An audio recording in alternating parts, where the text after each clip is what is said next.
Hi, everyone. I'm Elizabeth Hanson, and this is Keto Confab, and it is Wednesday night. Welcome to February. Today's date is 2/2 of 22, which I think is cool. 2/2 of 22. Um, so we're here with Keto Confab, and we're going to talk about keto. And before I started the recording, we were discussing food and food options and things. And this week, I had promised we would talk about continuous glucose monitoring, but I've been thinking about it more. I want to wait until Tammy has done hers and she can talk to us about her experience fully. And I had thought about talking about fitness trackers and stuff, but I just did not have time this week to do the research I wanted to do. So maybe we'll get onto this. So in the pre-meeting, Dr. Hanson brought up that sometimes you go on keto, but maybe you don't do very well, you don't feel well, maybe there's still some issues, that there can be many different food-related issues that keto may not solve. And so I want to share with you a little bit about our family's journey with food, fun with food, um, which got us here where we are in keto. Um, First off, we're the parents of 3 autistic individuals. One of them is a genetic autistic, which means she was born that way. We knew she was autistic when she came out of the womb. She had great difficulty breastfeeding. She was very detached from us from the very beginning. She had lots of issues. And from a week old, I kept telling the pediatrician something is wrong with this child. But it took until after her 2nd birthday and me threatening to sue them for her to be tested. Then we have a regressive autistic who seemed typically developing, but then some environmental factor regressed her into her autism. She had a lot of food related issues as well. And then we have our youngest daughter, who is a high functioning, what used to be called Asperger's type of autistic, where they are highly intelligent and verbal, but they seem to be very shy and reclusive and have a lot of sensory issues. And all of our girls have had food issues, and I've had food issues. Scott, not so much. Scott just doesn't come up with issues, and it's not fair. It's just boring. Yeah, he's boring. Anyway, one of the ways we have worked with food issues is we took the Autism Research Institute's recommendation of cutting dairy, all caseinates, and all gluten out of our diet. And we were on that diet for like 5 years. And um, the girls' weight normalized because they had all been very kind of skinny and sickly, but the girls' weights normalized and their behavior improved, but did not improve a lot. I mean, excessively. But that's when someone suggested to us we get them tested for other food allergies. And I could have been floored when the results came back, because our oldest girl came back with 98 different foods that we were currently feeding her that she was allergic or sensitive to. But that isn't our middle girl came back with 198 foods that she was allergic or sensitive to. The only 2 things that they tested that she wasn't sensitive to was peppermint and bok choy. How am I going to build a diet over with peppermint and bok choy? So that started a number of years of rotation diets.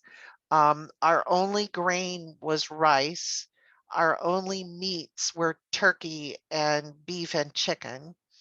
And we had rice milk, and there was no bread that they could have or anything. Anything they had, I had to make it. Um, and the girls improved on it and they did well. Um, but I still had health problems. And a friend suggested to me that I get evaluated with what is called an energy analysis to find out what my energies are of the body and what foods work with that.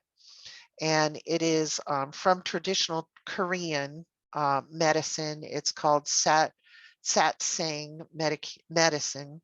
And I was found to be of a lesser yang constitution, which means I can't eat a large portion of things. And I need to be careful with liver strengthening foods and lung strengthening foods. And that was when my health started to turn around. And I've now been on that diet for 13 years. Um, but still, I still had a lot of problems. And so then in comes keto that has solved the rest of my health problems. So it's kind of stacking things to get to where you find all the issues that you're having. And keto was a huge piece of that for me because even with my Korean diet, I was able to eat rice and buckwheat, but rice and buckwheat really push my insulin resistance really, really far. And I have a lot of trouble with my blood sugars with rice and buckwheat.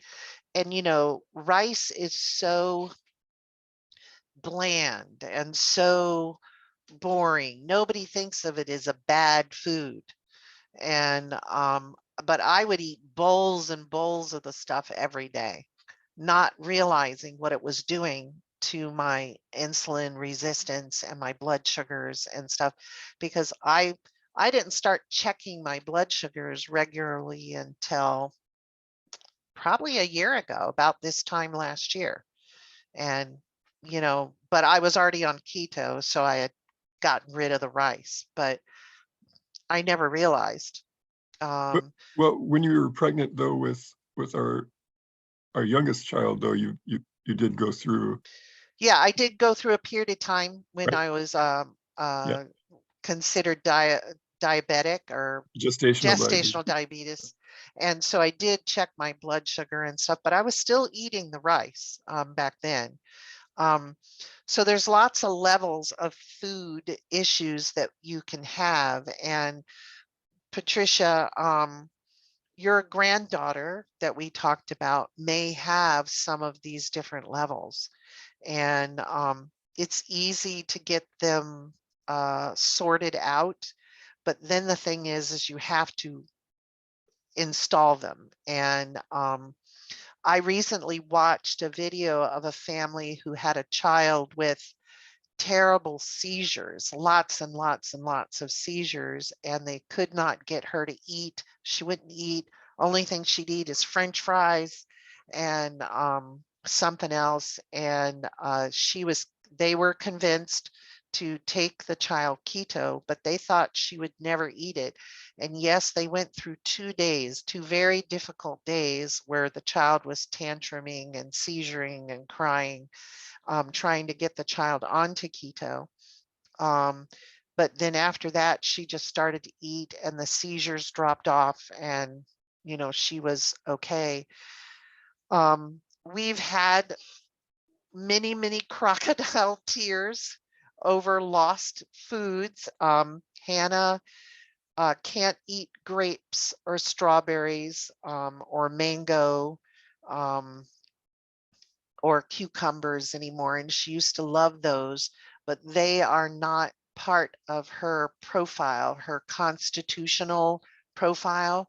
And she does much better without them. And uh, each of us have an individual energy profile that we were born with, and not all foods feed that profile. And for me, chicken does not feed the profile, neither does turkey or beef. So I stay away from those meats because I don't feel good when I eat those meats because they go against what my constitution is. And so I wonder sometimes when I hear people talk about keto, oh, I just was so sick on keto. Well, I wonder, are they a person like me that their body energies can't tolerate all the olive oil or all the coconut oil that is involved in keto? You know, that they might need to find out what their energy profile, their constitution is, and then follow that in keto.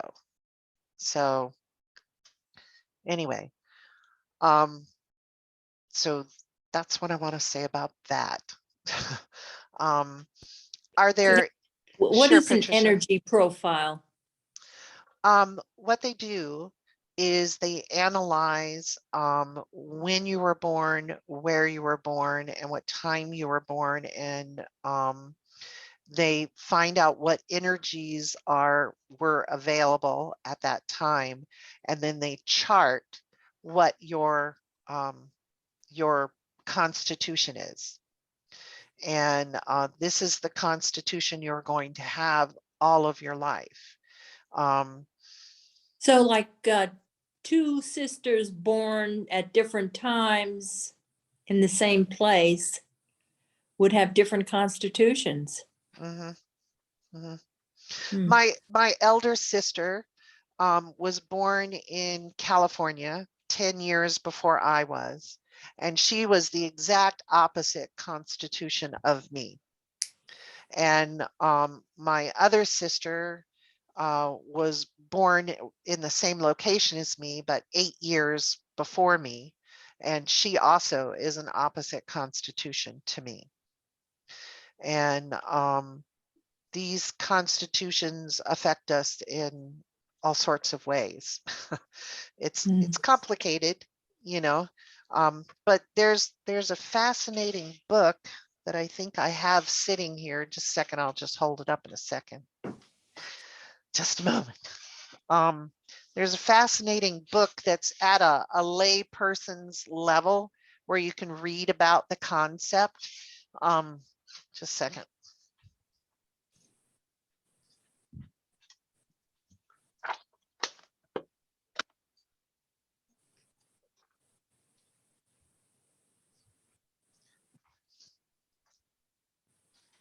I'm back. So these two books are pretty deep into them. I wouldn't suggest them for a lay person who doesn't know a lot, but this one, The Compass of Health by Joseph Kim, PhD.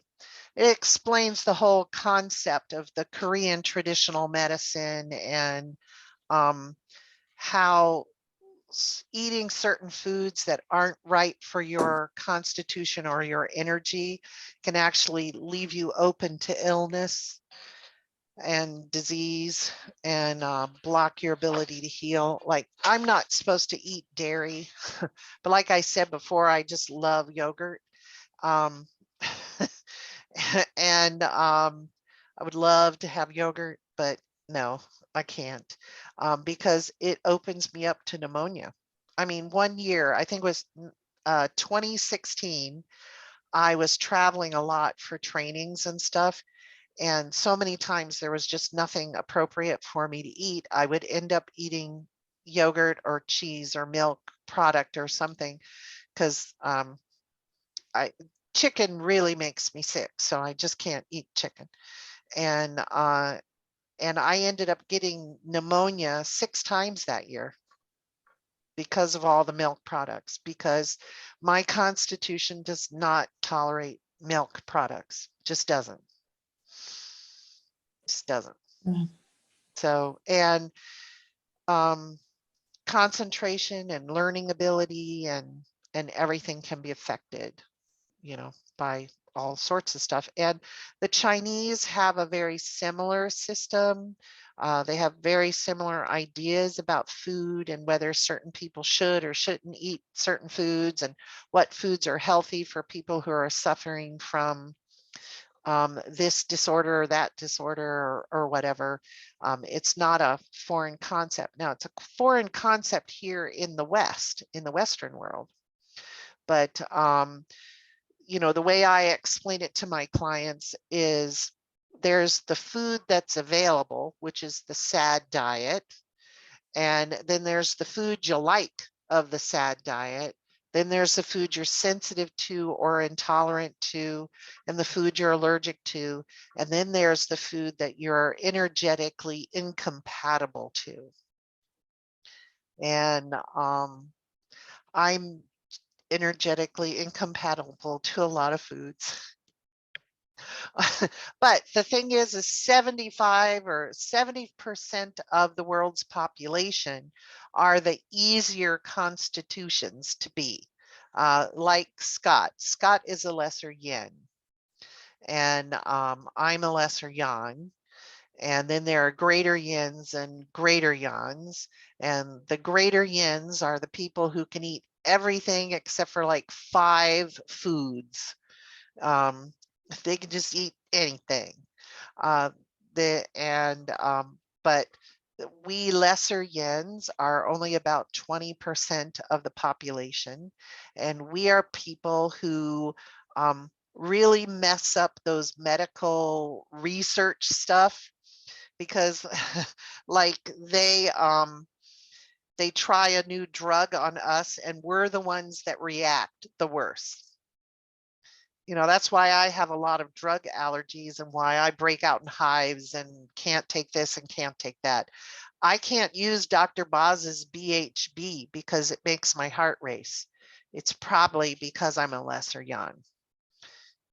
Yes, Renee. You know, as far as I know, I'm like you in that I am the only person I have ever heard of who cannot take Zyrtec. I am actually, it's like you have like the emergency bracelet that says you're not supposed to have morphine or penicillin or whatever. Don't give me Zyrtec. I'll stop breathing. Really? Yeah, and Zyrtec's supposed to help people breathe because of their allergies. Yeah, Yeah. it's crazy. Yeah, I know. I'm allergic to aspirin. Yeah, I'm allergic to aspirin. And what do they like to give people who have COVID so they don't get blood clots? Aspirin.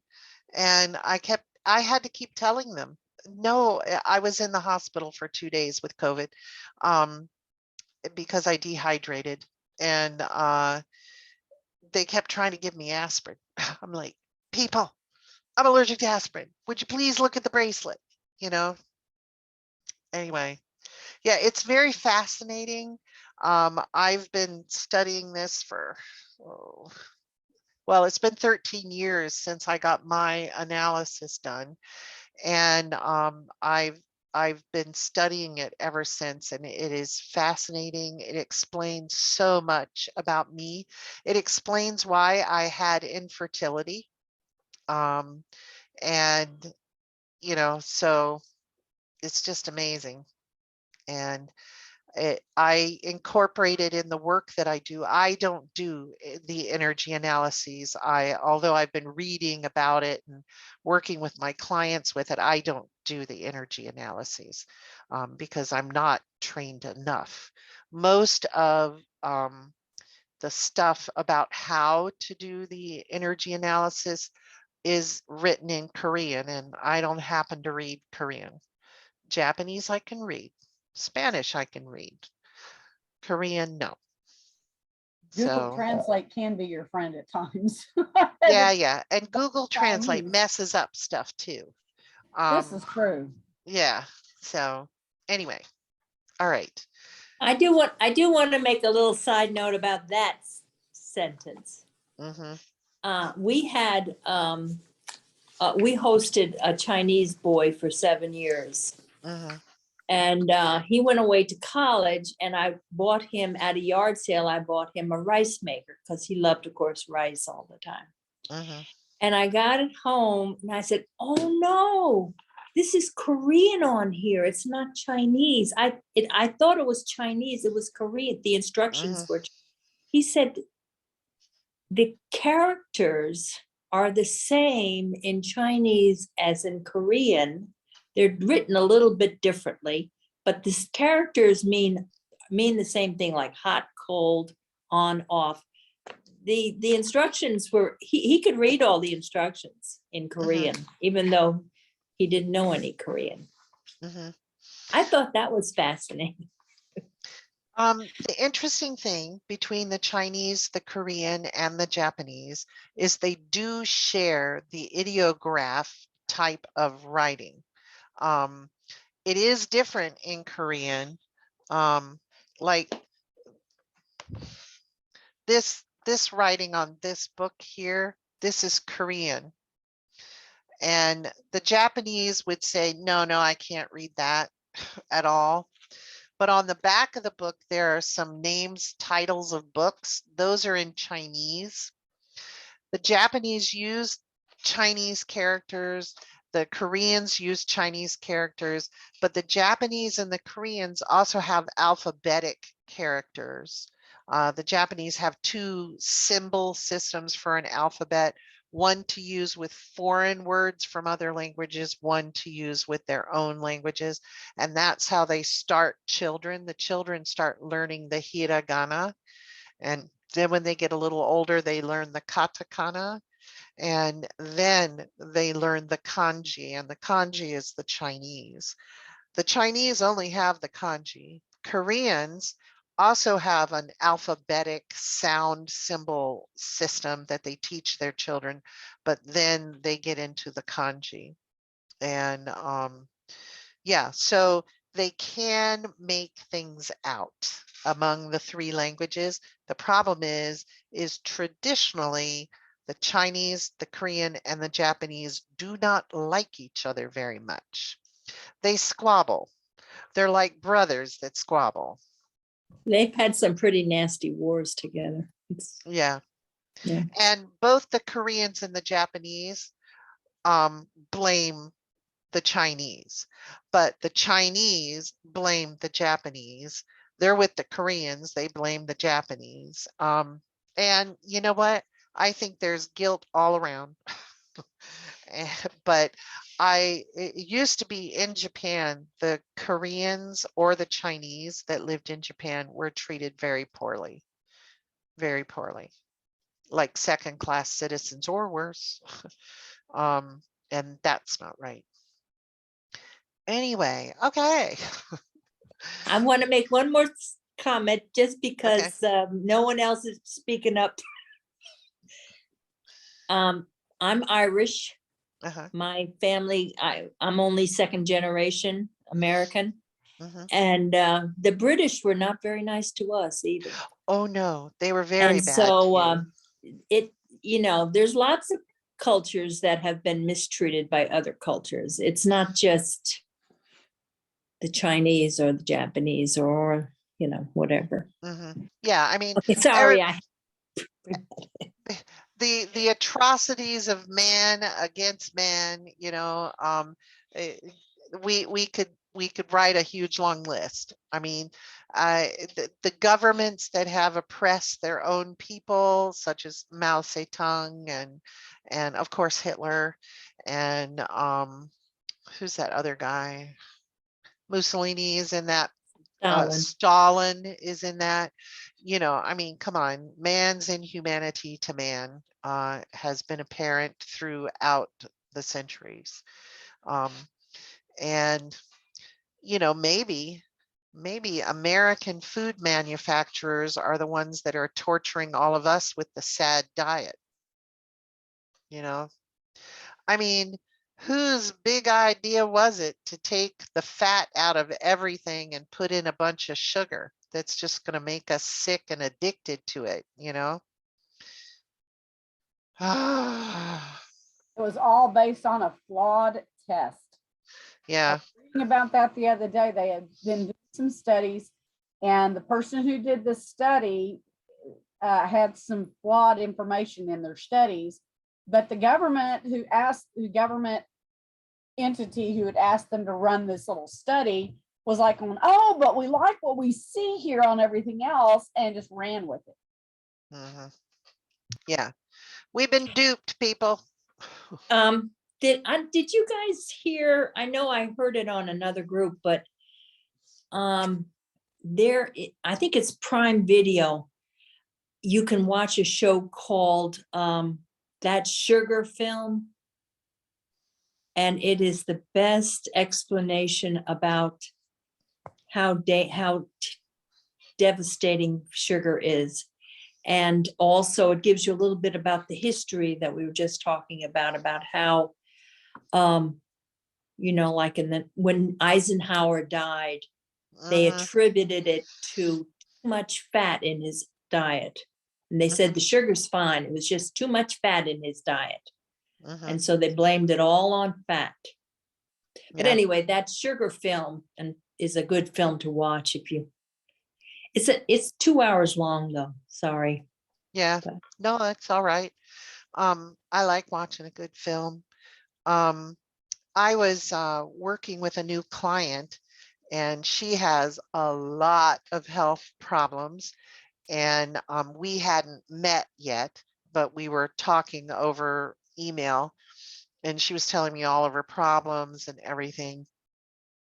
And so I was asking her, what have you done to try and help yourself be more healthy? And she was telling me, and then I asked, so what do you typically eat in a day? And she was telling me, and then she told me, she says, but don't even think about changing my diet because that's just too hard. She says, I already just have so much pain, and I have so many headaches, and I have so much hypertension and diarrhea just all the time. Don't even try and put on changing my diet onto me when I'm so sick. And I'm like, okay. And so then I got her on Zoom, and I started talking to her, and I said, well, do you know the things that you do every day that affect your health? And she's like, well, whether I drink water or not, and whether I take my pills or not, and if I get enough sleep, and if I can exercise, but I'm in so much pain, I can't exercise. And I said, is that all that affects you? And she's like, yeah. And I'm like, well, you missed one. And, our food affects us. It's the one thing that we do every single day, and it can have one of the biggest impacts. And I said, I felt very sad when you said, don't even try and change my diet, because your diet may be the exact reason why you're in the position you are and as sick as you are. And she just was not budging. And she's like, no, I don't want to talk. I just want to do, your therapy that you do. I don't want to be tested for allergies or intolerances. I don't want to do an energy analysis. I don't want to change my diet. I just want to do sessions. And I gave her the name of 3 other people because I can't do that, especially since I knew what she was eating, which was awful.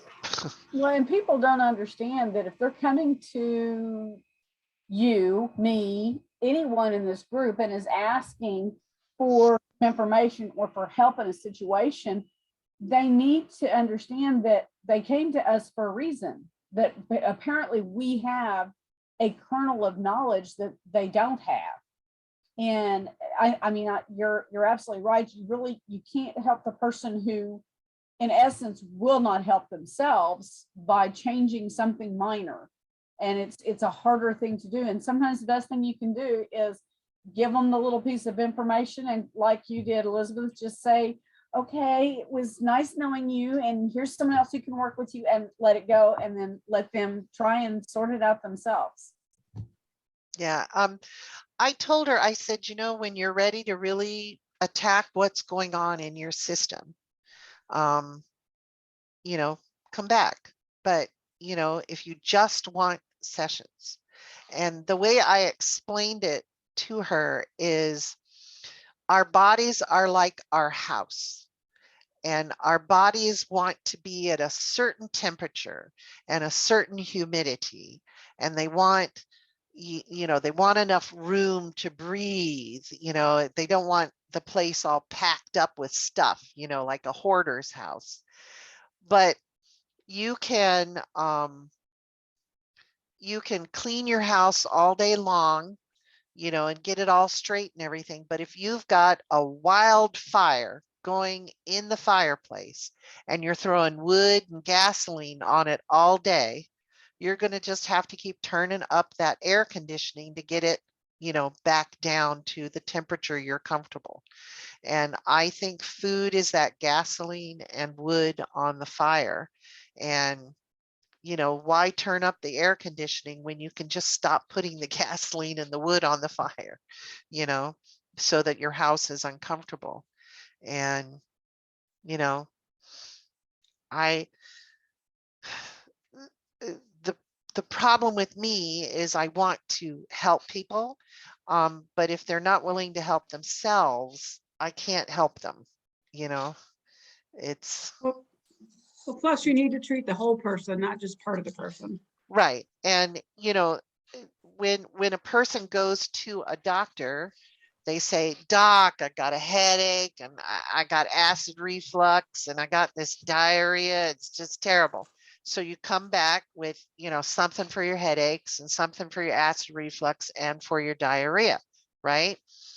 I'm not that way. I want to know, why is this person getting headaches?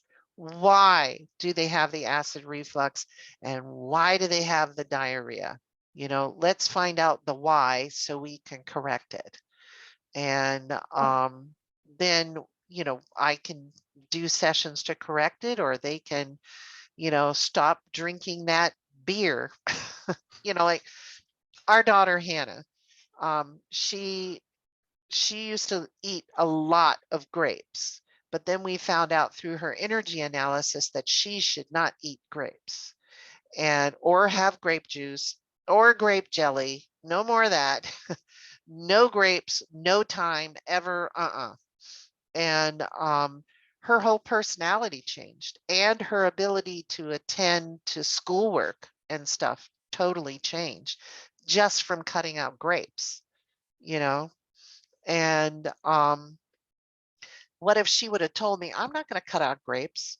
I live in America and it's my right as an American citizen to eat grapes if I want to, you know, then she would have never had that benefit, you know. So it's hard though. And I sure, yes, Patricia. I think the best thing to do, if the person is willing, is to do an elimination diet. Mm-hmm, Take everything off the table, mm-hmm. everything.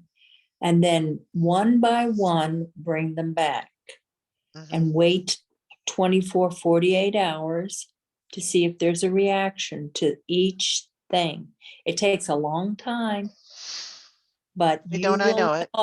You will know within 48 hours if that one thing was not good for you. Mm-hmm.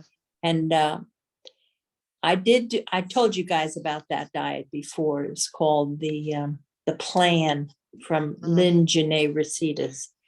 And basically it's an elimination diet. And I think that's the best way to go. If you don't have a whole bunch of money and you can't go get tested for stuff, take everything off the table and bring one by one the things that you suspect are problematic. That's what I think. The problem with that is people in our society are in a hurry. They don't want to spend the time doing the elimination diet.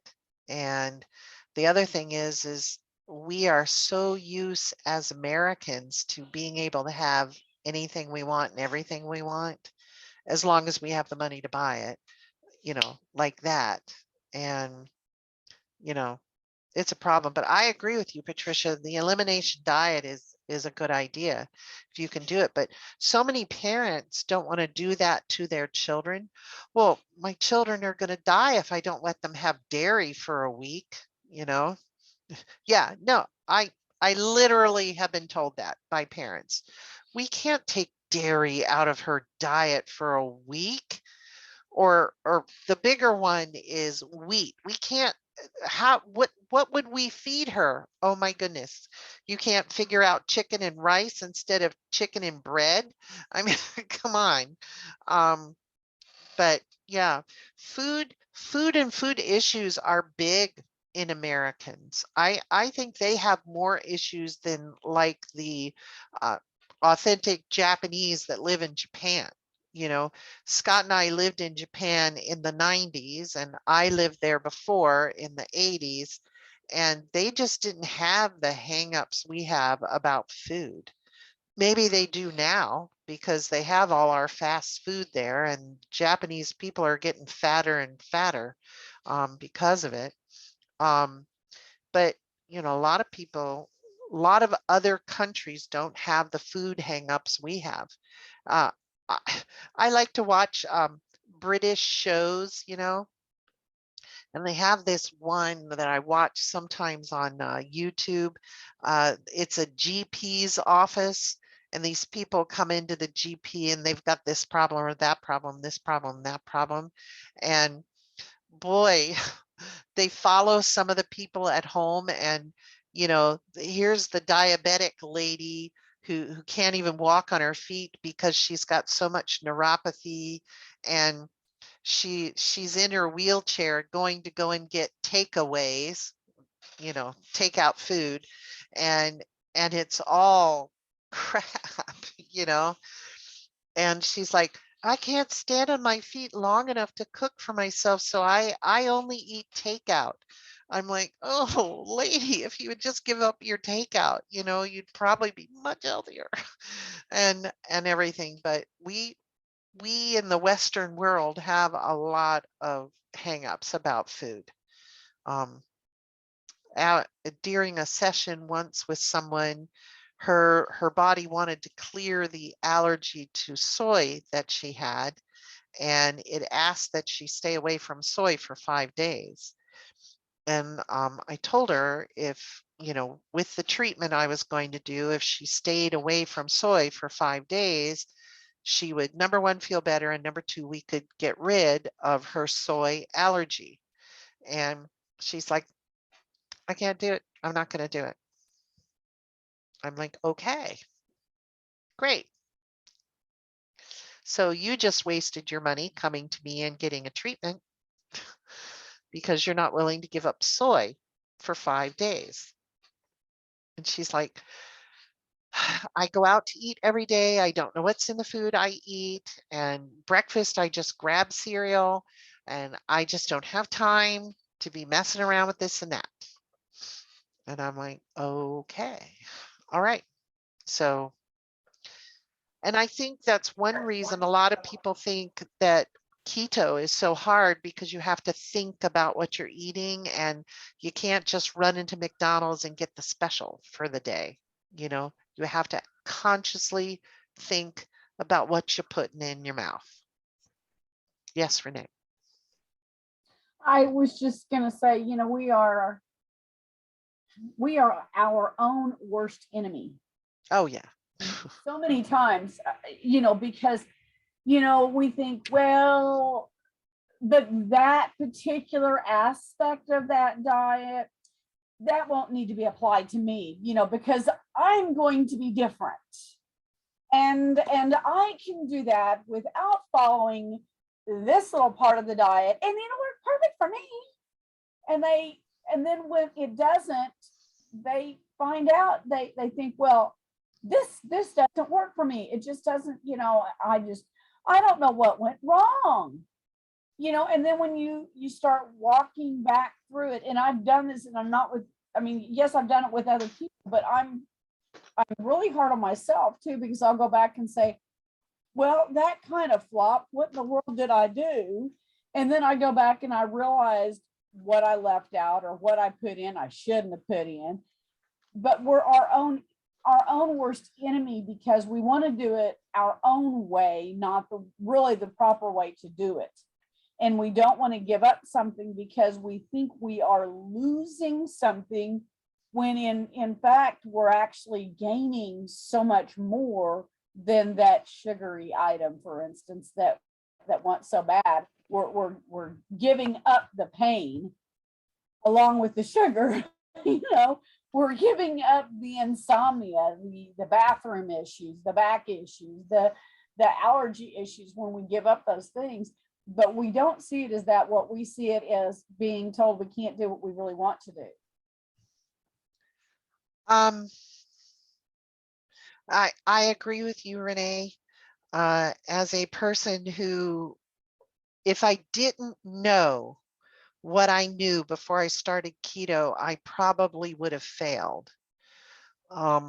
Because I know that I can't do the dairy or the coconut or the olive oil or olives and stuff.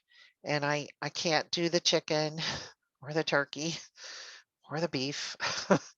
I would have failed at keto and I would have blamed keto, but the problem really is in me. But there are people, I had a girlfriend who was doing Weight Watchers. And the way she did Weight Watchers was all week long, her Weight Watchers meeting was on Wednesdays.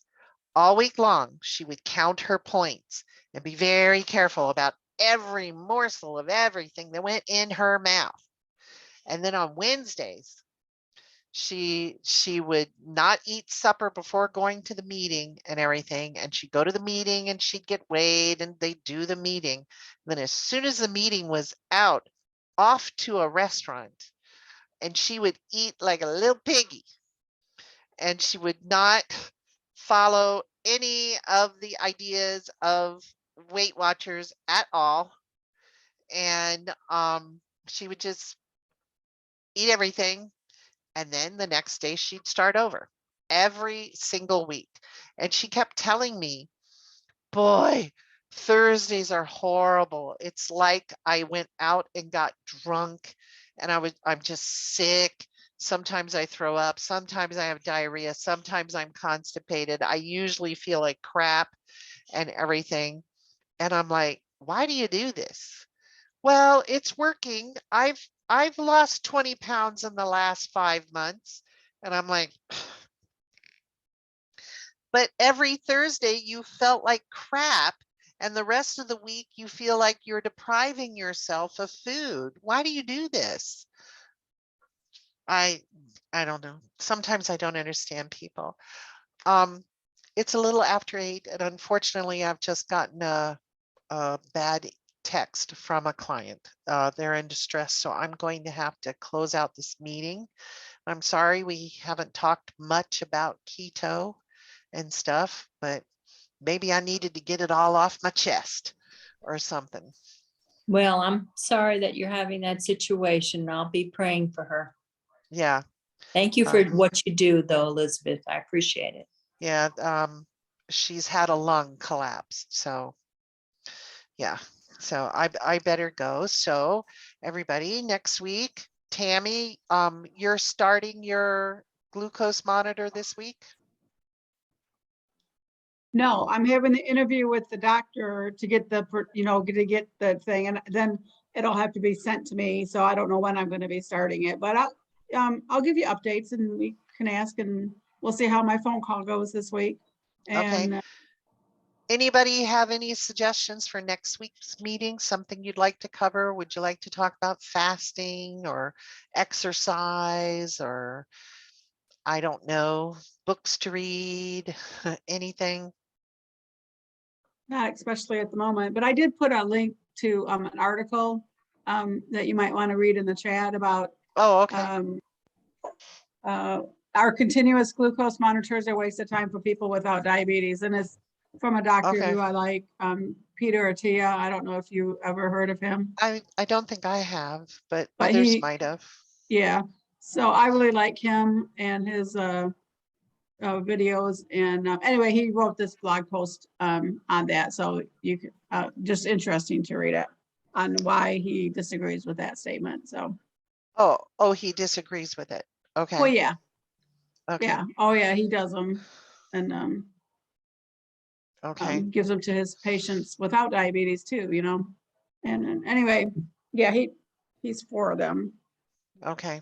Watch. Anyway, it's an Virginia's not interesting gonna be article here if for you 2 want to. weeks. We will miss her. Pardon me? I was noticing Virginia popped in there and said, "Good night, everyone. I won't be here for 2 weeks. She's going on a cruise." Ah, another cruise. Well, Man. Virginia, put me in your suitcase, okay? I mean, Man. I could give you like free massage therapy at least once a day, maybe twice a day. Just hide in your suitcase. Jeez. Not fair. Where are you going this time, Virginia?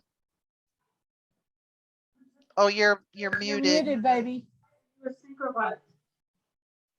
Fort Lauderdale to St. Thomas, 2 different ports in St. Thomas, Ooh, and to St. Martin and Curacao and Aruba, all the wow. way down. I Wow. don't know if I'm going to Bonaire or not this time, but anyhow, fun places. Are you going with friends? Yes, there are friends that the fellow that I travel with, he used to do timing and scoring and racing, and he has friends from racing. But I've met them over the years, and every February we go on a cruise. We didn't last year, but we did 2 years ago. Okay. Oh, So well, have a it's going to very be lots good of fun. I have to time. be careful of what I eat, but not too careful. Yeah. Enjoy yourself and be careful and don't drink the water if it's a place you shouldn't drink the water. You know, Anyway. I can drink the water in Mexico and not have problems. Oh, I have problems. I'm one of those people that can eat and drink anything. Yeah. Well, alcohol gives me a hangover, so I don't do that. But Oh, well, generally speaking, the problem is I can eat everything and I like everything. yeah. Oh, Virginia, you just became one of my new best friends. I like everything, but it don't like me. So, Oh. all right, I'm gonna Well, end the good night. recording. Good night, everyone. It was a very Thank you. interesting night. Very Yeah, interesting. Very different. I'm sorry. We weren't No, really on don't- I- keto. I didn't hear anybody Stuff. complaining. I was very interested. Okay. Some of, All some of the right. best, some of the best meetings you're gonna probably produce, Elizabeth, are the ones that you gift that are from your own experience, because Right. you're giving us food for thought that we would never go to. I see what you did there, Renee. This was- Food for thought. Didn't do it on purpose, sorry. Elizabeth, this was a gift. Thank you. Oh, okay. All right. Good night, everyone. I gotta go. Good night. Bye-bye.